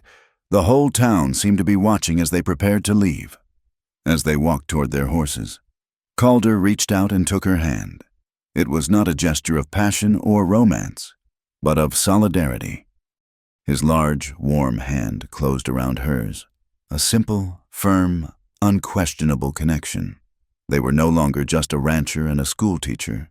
They were a public alliance, a unified front. Hand in hand, they mounted their horses and rode out to face whatever came next, their pace steady, their purpose clear, their two separate strengths now forged into one. The law did not come to Dry Lantern Station with the grandeur of a courthouse. It arrived on the morning train and set up shop in the station's freight depot. The space had been hastily cleared, but the air still smelled of sawdust, coal smoke, and machine oil. Judge Eunice March had established her bench on a stack of cargo crates draped with a clean canvas tarpaulin. The gallery was a motley collection of ranchers, miners, and townsfolk who stood on the wooden platform, their faces a mixture of anxiety and grim curiosity. The proceedings were constantly punctuated by the life of the station. A steam engine would hiss and sigh on a nearby track, momentarily drowning out a witness. The sharp clang of a bell or the long, mournful cry of a whistle would serve as a natural pause in the legal arguments. It was justice on the move, rough and ready, set against a backdrop of iron and steam. Marlowe Grint was in his element. He stood before the makeshift bench, his tailored coat immaculate, his voice a smooth and confident instrument that cut through the ambient noise. He held a new document in his hand. "Your Honor," he began, "while I appreciate the court's diligence, the previous notice has been rendered moot. In the interest of expediting this matter for all concerned, we have procured a new, fully ratified, and correctly dated order from the mayor's office this very morning." He presented the paper to the clerk with a theatrical flourish. It was not red this time, but a crisp, official white, adorned with a bright blue ribbon. He shot a triumphant smirk at Nora and Calder, who stood together at the front of the crowd. It was a checkmate. He had followed the rules, closed the loophole, and now held a document that was, on its face, legally unassailable. A low murmur of defeat rippled through the gathered ranchers. They saw the confident signature of Mayor Pike, the official-looking seals and stamps. Hope, which had been a fragile flame for 10 days, seemed to be extinguished. Judge March took the document, her expression unreadable as she perused it. She looked at Nora. "Miss Pike, do you have a response to this?" All eyes turned to her. What could she possibly say? The paper looked perfect. This was the moment Grint had planned for. The public humiliation of the schoolteacher who had dared to meddle in his affairs. Nora stepped forward. Her heart was a frantic drum against her ribs, but her voice was as calm and steady as if she were addressing her class. "Your Honor, may I be permitted to examine the document?" The judge nodded, and the clerk handed it to her. The paper felt heavy in her hands, heavy with the weight of the valley's future. She did not look at the main text. She had learned that the devil was not in the body of the sermon, but in the footnotes. Her eyes went straight to the bottom. She saw the mayor's looping signature. She saw the official seal of the territory, and she saw the countersignature of the territorial clerk, a man named Phineas Cole, whose name was on all official school documents. She looked at it for a long, silent moment. Grint's smile widened. He thought she was beaten, simply playing for time. "Your Honor," Nora said, still looking at the paper. "I have spent the last several weeks teaching my students the importance of penmanship. We study how a man's character can be seen in the way he forms his letters. The pressure of the pen, the loop of the L, the cross of the T. She looked up, her gaze clear and direct. The signature of Mr. Phineas Cole on this document is a forgery. A gasp went through the crowd. Grint's face went rigid. That is an outrageous and unsubstantiated accusation. Is it? Nora asked, her voice still quiet. I have here, she said, reaching into the simple cloth bag she carried, the Dovetail Springs School Attendance and Supply Register, which Mr. Cole signed upon its delivery 2 months ago. She opened the large, leather-bound book and laid it on the crates next to Grint's document.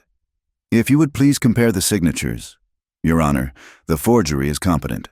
I'll grant you, but the forger makes his P with a single loop. The real Phineas Cole, as you can see, makes his with 2 separate strokes of the pen. A small detail, but a definitive one. Judge March leaned forward, peering at the 2 signatures through her spectacles.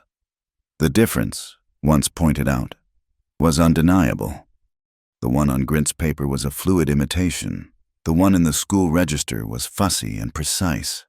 Furthermore, Nora continued, pressing her advantage, her voice gaining strength, whoever affixed the official territorial seal was either in a great hurry or does not know his right from his left. The seal features an eagle, whose head is meant to face west, toward the future of the territory. On this document, the seal has been applied upside down. The eagle is facing east and appears to be quite distressed about it. A ripple of laughter went through the crowd of ranchers, a sound of tension breaking. The judge did not laugh. She picked up the document and examined the seal. Her lips pursed into a thin, angry line. Nora was right. The emblem of the territory had been applied with contemptuous incompetence. This court finds these discrepancies troubling, Judge March said, her voice dangerously cold. She fixed her gaze on Marlowe Grint. This document is invalid, and I am hereby issuing a warrant for a full investigation into the office of Mayor Alden Pike on charges of official malfeasance and forgery. The 10-day stay of enforcement on the original notice will be extended indefinitely until this matter is resolved. She slammed a small wooden gavel down on the crate with a crack that made everyone jump. This hearing is concluded. It was a total victory. The crowd erupted into a cheer. Grint stood frozen for a moment, his face a mask of disbelief that quickly curdled into pure, unrestrained fury. His polished veneer had been stripped away, revealing the raw, violent ambition beneath. His eyes, cold and reptilian, found Nora in the crowd.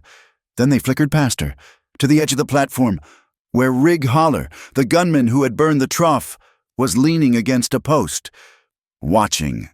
Grint gave a slight, almost imperceptible jerk of his head.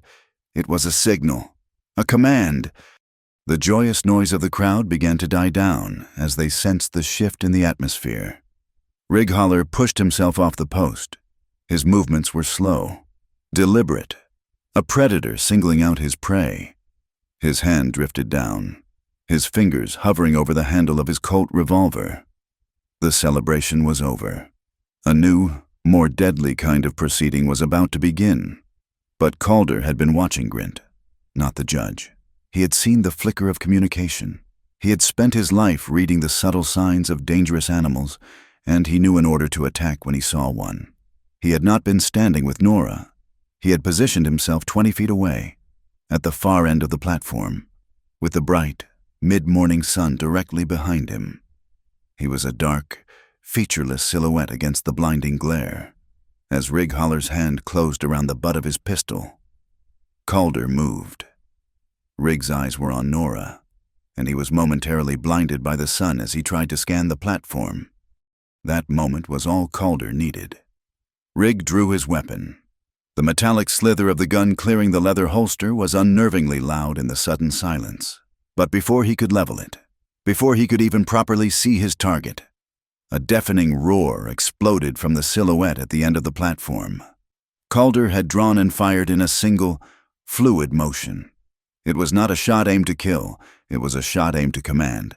The bullet screamed across the platform and struck a red signal lantern hanging from the depot roof. The glass shattered in a spectacular, glittering explosion. Shards rained down on the wooden planks, and the signal arm dropped with a loud clang. The chaos was immediate and absolute. The crowd screamed and surged back. Rig Holler, stunned by the speed and precision of the shot, flinched, his own aim ruined. In that instant of confusion, two burly railroad policemen, drawn by the commotion, slammed into him, pinning his arms and wresting the gun from his hand. It was over before it had truly begun. No one was hit, no one was hurt, but a line had been crossed, and everyone knew it. Marlowe Grint, his face ashen, saw his last, desperate gambit fail. He saw the railroad police dragging a struggling, cursing Rig Holler away. He saw Judge March staring at him with an expression of pure, icy contempt. Without another word, he turned, pushed his way through the panicked crowd, and disappeared. The noise slowly subsided, replaced by the excited, nervous chatter of the onlookers and the hiss of a nearby steam engine, indifferent to the human drama. The world returned to its normal rhythm. Nora stood frozen, her hand at her throat, her heart still pounding from the shock. She looked toward the end of the platform where Calder stood. He calmly holstered his pistol, the smoke still curling from its barrel. He was no longer a silhouette, but a man, solid and real in the morning sun. He walked toward her, his stride unhurried, moving through the dissipating crowd as if they were mist. He stopped in front of her, his presence a shield against the frightened stares and excited whispers. His storm-gray eyes were calm, checking to make sure she was all right. He reached out and gently placed his large, warm hand on the small of her back, a simple, grounding touch that stopped her trembling. "The noisy part," he said, his voice a low, reassuring rumble, "is over now." The ride back to the Low Lantern Ranch was a journey through a world transformed. The raw, violent tension of the station had been lanced, and in its place, a profound and weary quiet had settled over the land. The sun began its slow descent, and the light softened, turning the dust of the trail to gold and the distant peaks of the Blue Comet Ridge to a soft, hazy purple. They rode in a comfortable silence, the shared ordeal having stripped away any need for small talk. The only sounds were the steady rhythm of their horses' hooves and the soft creak of saddle leather. That night, a stillness fell over the ranch that was deeper than Nora had ever experienced. It was the quiet of a battle won, of a long-held breath finally released, after a simple meal of bread and cold beef. She found herself unwilling to retreat to the guest room he had prepared for her. She was drawn to the barn. She found him there, in the vast, cathedral-like space, lit by a single lantern hung from a beam. The light cast a warm, golden circle, leaving the corners and the high rafters in deep, mysterious shadow. The air was thick with the sweet, clean scent of dry hay and the earthy aroma of pine from the wooden stalls. The horses, Argent and the mare, stood peacefully, their soft, rhythmic breathing a living pulse in the quiet. He was not working. He was simply standing, running a brush slowly down Argent's powerful flank, a ritual of gratitude and calm after a hard day. Nora leaned against the massive timber of the doorway. Content to watch, he moved with that same unhurried grace she had seen in everything he did, a slow, deliberate rhythm that seemed to soothe not just the horse, but the very air around him. After a long moment, he finished, hanging the brush on a peg. He turned and saw her standing there. He didn't seem surprised, as if he had known she would come. "He earned a good brushing today," Calder said, his voice a low rumble that was perfectly at home in the quiet barn. "You both did," she replied softly. She walked toward him, moving from the shadows into the warm circle of lantern light. She felt no trepidation, no uncertainty. The chaos of the day had burned away all pretense, leaving only a simple, solid truth between them. She stopped beside him, close enough to feel the warmth radiating from his body. Her eyes fell to his hand as it rested on the top of a stall door. The lantern light caught the silvery track of an old scar, a pale, jagged line that ran from his wrist across the back of his hand. It was a stark contrast to the surrounding tanned, healthy skin. Without thinking, driven by a need to understand every part of this quiet, complicated man, she reached out, Her fingers, cool and slender, gently traced the raised line of the scar. The touch was light, questioning. He didn't pull away.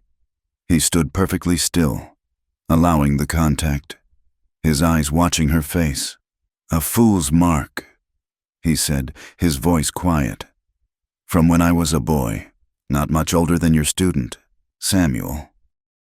He looked past her, his gaze turned inward to a memory she couldn't see. "We had a mare," he began. "First horse that was truly mine. A filly, quick and smart, but skittish. My father told me to take it slow with her, to earn her trust. But I was young. I was impatient. I wanted to ride her, to show everyone she was mine." He paused, the silence in the barn deepening. "One morning, I went out to the corral. I was in a hurry. I threw the rope, missed, threw it again, harder. I cornered her. She was wild-eyed, terrified. I got the halter on, but I pulled too hard, too fast. She reared, went right over the fence. A clean break in her foreleg." His voice was flat, a recitation of fact, but Nora could feel the weight of the old pain behind the words. She could picture the scene perfectly, the impatient boy, the terrified animal, the sharp, terrible crack of a bone that was the sound of a future ending. "There was nothing to be done for it," he said, his gaze returning from the past to meet hers. "My father had to put her down. He made me watch. He wanted me to see what my hurry had cost." He looked down at his hand, at the scar her fingers still rested upon. She kicked out as she fell, caught me with a loose shoe nail on her way down, a reminder. He fell silent. Nora's heart ached for the boy he had been. She finally understood. His slowness, his patience, his deliberate care, it wasn't a choice of temperament. It was a lesson learned in the cruelest way possible. It was a philosophy forged in loss.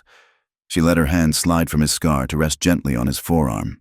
"The world I come from," she said, her voice barely a whisper. "People are quick to take hold of things, and just as quick to let them fall." She thought of Marlowe Grint and his grasping ambition, of other men in her past with their easy compliments and even easier departures. "I've grown used to men who are quick to grasp and quick to let go." Calder looked down at her, his storm-gray eyes holding a deep, profound understanding.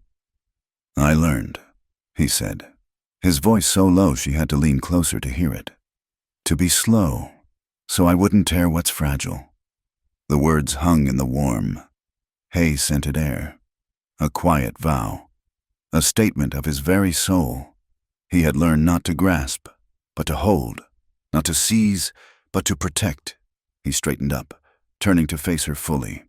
The air between them grew thick, charged with all the things they had not said, all the moments that had led them to this quiet space in the heart of the night, the violent sandstorm, the silent gift of chalk, the shared waltz under the lanterns, the desperate battle against the fire, the single shot that had saved them. It all culminated here, in this circle of golden light. Slowly, deliberately, he raised his hand. It was not a gesture of taking, but of offering. He held it out, palm up, in the space between them. He did not reach for her. He did not lean forward. He simply waited. It was an invitation, a question asked without a single word. He was giving her the choice, giving her all the time in the world to make it. His patience was the ultimate form of respect. Her breath hitched. She saw in that open, calloused palm a lifetime of lessons learned, a promise of steadfastness, a place of safety.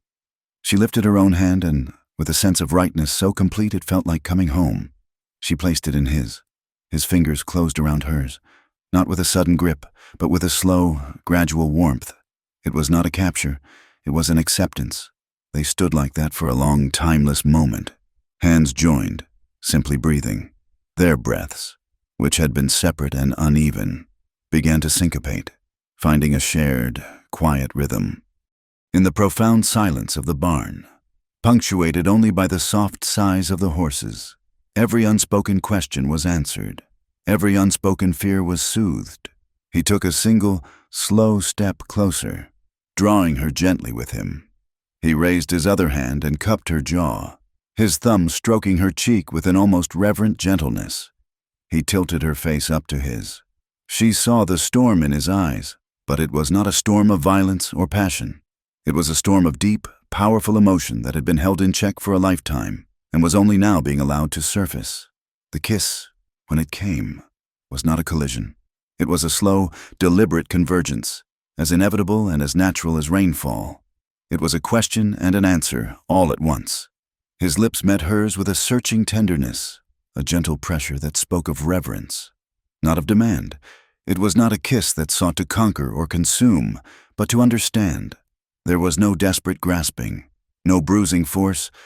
It was a kiss that simply held, a slow and steady warming that started on her lips and spread through her entire body like the heat from a hearth. It was the physical embodiment of his philosophy, slow enough not to hurt, gentle enough to protect, and firm enough to last. She leaned into him, her free hand coming up to rest on his chest, feeling the steady, solid beat of his heart beneath her palm. It was a rhythm she now knew as well as her own. She felt utterly, completely safe. This was what it meant to be held. This was the answer to the question she had asked on her very first night in this harsh and beautiful land. And as if the world itself was acknowledging the rightness of the moment, a new sound began, soft and tentative at first, then growing in confidence. The pitter-patter of raindrops on the tin roof of the barn. It was a gentle, steady rhythm, a slow, perfect percussion that seemed to measure the beating of their hearts. The rain fell on the thirsty land outside, a promise of renewal, a blessing on the fragile, beautiful thing that was just beginning to grow inside the warm, quiet dark of the barn. The wheels of justice, once set in motion by Judge March's firm hand, ground forward with an inexorable, if unhurried, pace. The investigation she ordered into the affairs of Mayor Pike was less a careful inquiry and more a swift unraveling. The portly, flustered mayor, faced with the cold, hard evidence of the forged signature and the inverted seal, crumbled completely. His confession tumbled out, a pathetic tale of flattery, fine wine, and promises of a personal stake in Marlowe Grint's land acquisition company. He had been a pawn, and like a pawn swept from the board, he was removed from office in disgrace. The true target, however, was Grint. The investigation quickly exposed a web of dummy corporations, fraudulent claims, and strong-arm tactics that extended far beyond Dovetail Springs. The counterfeit signature on the water document was not his first crime, merely his most careless one. A federal marshal, a man with eyes as hard and unforgiving as the prairie in winter, arrived on the noon train 2 days later. There was no dramatic confrontation. The marshal found Grint in the Seven Spur Saloon, calmly drinking a whiskey, attempting to project an aura of unconcerned authority. The lawman simply walked up to his table, produced a warrant, and said, "Marlowe Grint, you're under arrest for fraud and conspiracy to defraud the United States government." Grint's composure finally shattered.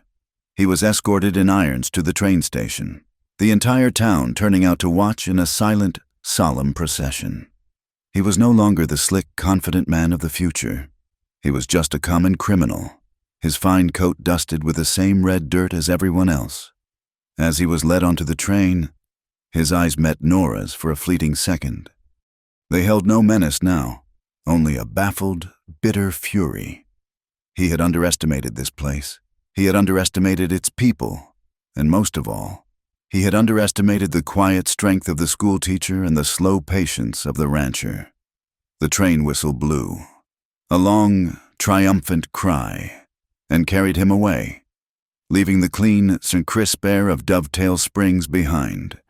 With Grint's poison removed, the health of the community returned with surprising speed. The territorial commission he had created was dissolved, and the rights to the Ash Willow Reservoir were formally and permanently returned to the Commons, their use guaranteed by a new, ironclad charter drafted under the watchful eye of Judge March. A town meeting was held to celebrate. It was during that gathering, as ranchers slapped each other on the back and plans were made for a community barbecue, that Calder Rooks stood up to speak. A hush fell over the room. It was a rare thing for Calder to address a crowd. He did not speak of his own victory. "The water belongs to the valley," he said, his voice low and steady, carrying to every corner of the room. "But our greatest resource is not the water. It's our children." He looked toward Nora, who stood by the schoolhouse wall with some of her students. "Their thirst for knowledge is as important as any herd's thirst for water. I propose we divert a small part of the main channel. I'll build a permanent stone trough and a cistern, right in the schoolyard, so the school will have its own water, always." The suggestion was met with a moment of stunned silence, and then a roar of approval. It was a gesture of profound community spirit, of a man who had fought for his private property, only to turn around and share its lifeblood with the public good. The day the first trickle of water flowed into the new schoolyard trough was a festival in itself. Calder had built it with the same meticulous care he put into everything. The stones perfectly fitted, the channel lined with smooth clay. The children, dismissed from their lessons, gathered around it, their faces alight with wonder. Samuel, the lanky boy, was the first to dip his hands in, splashing his face with the cool, clear water. Little Clara cupped her hands and drank, then looked up at Nora, her eyes shining. "It tastes like home, Miss Pike," she said. Nora felt a lump form in her throat. She watched the children laugh and splash, their bright, hopeful faces reflected in the shimmering surface of the water. This was why she had come here. This was the window she had hoped to open, not just in their minds, but in their lives. She felt a tear trace a path through the dust on her cheek, a tear of such complete and overwhelming happiness that it felt like a prayer. That evening, as she was preparing to leave the schoolhouse, a familiar figure appeared in the doorway. It was Mrs. Petunia Vale. The stern innkeeper held something out to Nora. It was a heavy, old-fashioned iron key. "I had Jebediah Osgood make a copy," Mrs. Vale said, her voice gruff, as always, but lacking its usual sharp edge. "That room you're in, the last teacher was a temporary man. He never bothered to unpack his trunk." She pushed the key into Nora's hand, her calloused fingers closing Nora's own around the cool metal. "The room can be a permanent one, if you have a mind to stay." It was not a question. It was a statement. It was an offering of a permanent place, an acknowledgement that Nora was no longer a visitor from the east, but a part of the bone and sinew of Dovetail Springs. Nora looked from the key in her hand to the older woman's face, and, for the first time, she saw past the stern practicality to the deep, abiding loyalty beneath. "Thank you, Petunia," Nora said softly. The older woman simply gave a curt, decisive nod and was gone. The true celebration, however, was yet to come. The next morning, in the cool pre-dawn light, Calder was waiting for her with Argent and the mare saddled and ready. "I want to show you something," he said. He led her away from the town, away from the ranch, and toward the imposing silhouette of the Blue Comet Ridge. They began to climb, following a narrow, winding trail that Calder seemed to know by heart. The path was steep, demanding their full attention, yet it was never rushed. It switched back patiently, gaining elevation with a slow, steady determination. Below them, the valley spread out, a patchwork of brown and gold. The Low Lantern Ranch, a tiny, perfect model of itself, the town a small, sleeping cluster of buildings. As they climbed higher, the air grew thin and cool and clean. They rose above the dust, above the cares of the world below. It was a journey upward, not just in elevation, but in spirit. They were leaving the past behind and rising to meet the future. They reached the summit just as the first hint of color was touching the eastern sky. It was a flat, wind-swept place, a throne of ancient stone that looked out over the entire world. From here, they could see everything: the vast sweep of the plains, the silver thread of the railroad tracks, the dark, life-giving artery of the Ash Willow Creek. It was a view that put everything into perspective. They dismounted and stood side by side, watching the horizon. The sky began to transform, shifting from inky black to a deep, royal purple, then to a soft, bruised rose. The stars faded, one by one, surrendering to the coming light. in the quiet of the mountaintop, with the world holding its breath below them. Nora turned to him. A slow, knowing smile touched her lips. She was not the same woman who had stepped off the stagecoach weeks ago, full of questions and uncertainties. She was a woman who had found her place, her purpose, and her person. She looked at the strong, calm profile of the man beside her, the man who had shown her the meaning of patience, and she asked the question one last time. Her voice was not teasing now. It was a soft, loving affirmation. "How slow is slow?" Calder turned to her. In the growing light, she could see every line on his face, every story in his storm-gray eyes. He didn't answer with words at first. He smiled, a full, genuine smile that reached his eyes and transformed his entire being. He stepped closer and slid his arm around her back, drawing her to his side. His touch was warm, solid, and infinitely reassuring.